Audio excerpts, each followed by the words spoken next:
Resulta que hay un activista aquí en TikTok que tiene ya varios videos en los que dice que el veganismo se trata de reducir el sufrimiento. Entonces decidí comentarle en uno de esos videos que de dónde saca esa idea. Y me hizo una video respuesta con varias cosas que tengo que refutar.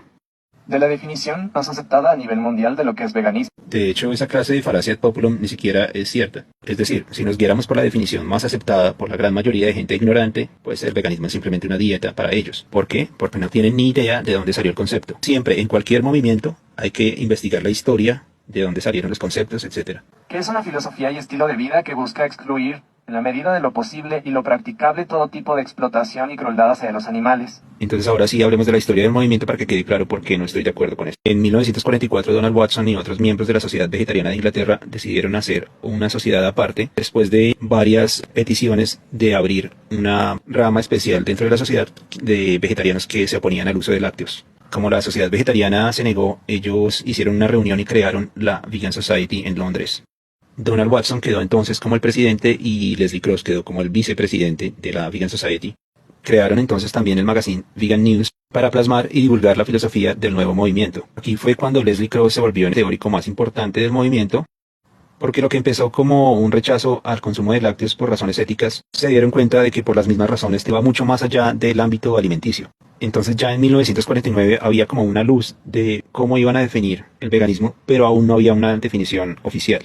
Leslie Cross escribió que obviamente se iba a tratar de un principio, lo que tenían que hacer era definir bien el principio. Las definiciones para que sean útiles tienen que ser muy concisas y precisas en cuanto a qué es lo que pretenden, cuál es el propósito, etc.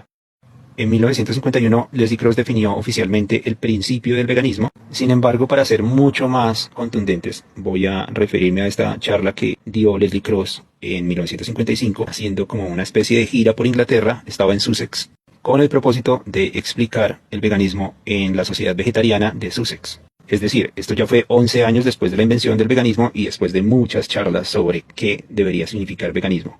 Charlas entre los mismos fundadores y precursores del movimiento, no es cualquier persona ahí que se le dio por inventarse cualquier cosa.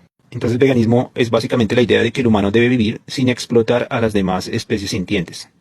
Y esto no me lo estoy inventando yo. Aquí en el pie de página del documento escrito por Leslie Cross en 1949 decía que cuando se referían a animales, se referían a criaturas animadas sintientes diferentes al humano. Y que cuando se refieren a explotación, se refieren al acto de usar para propósitos egoístas. Es decir, que el veganismo se refería a la oposición al uso de animales para propósitos humanos. Ahora, esto que está aquí es muy importante. Esa fue la definición que quedó escrita en la Constitución de la Vegan Society para que nadie se una a la sociedad con membresía plena o asociado sin saber exactamente lo que está apoyando.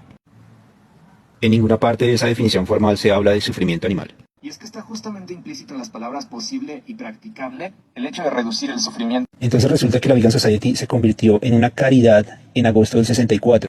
Y oh sorpresa que en la misma primavera del 64 ya estaban cambiando la definición a modo de vida. Esto se hizo cuando ya ni Cross ni Watson estaban en la Vegan Society, precisamente por diferencias ideológicas. ¿Y por qué es importante? Pues imagínense que el feminismo dijera que, bueno, esto ya no es una cuestión de defender principios, sino es simplemente un estilo de vida. ¿Y qué pasa? Que una caridad funciona mucho mejor, es decir, tiene más donaciones cuando se presenta simplemente como un estilo de vida y no como un principio ético de rechazo a la explotación animal. Entonces estos codiciosos de la nueva caridad hicieron lo que Leslie Cross advirtió que no se debería hacer, que es mezclar el veganismo como si fuera ambas cosas, práctica y principio. Él decía que el veganismo no puede ser un conjunto de prácticas porque esto envolvería una pelea interminable de cuáles prácticas son y cuáles no. Y es que está justamente implícito en las palabras posible y practicable el hecho de reducir el sufrimiento. Esa fue otra perla, entre comillas, que decidieron añadirle en el 79. Entonces aquí ya, bueno, vuelven a decir que es una filosofía, pero siguen con el cuento del estilo de vida y que busca excluir, cosa que también está re mal dicha, busca, ¿no? Tanto como sea posible y practicable, todas formas de explotación y fuera de eso, crueldad, que eso también lo habían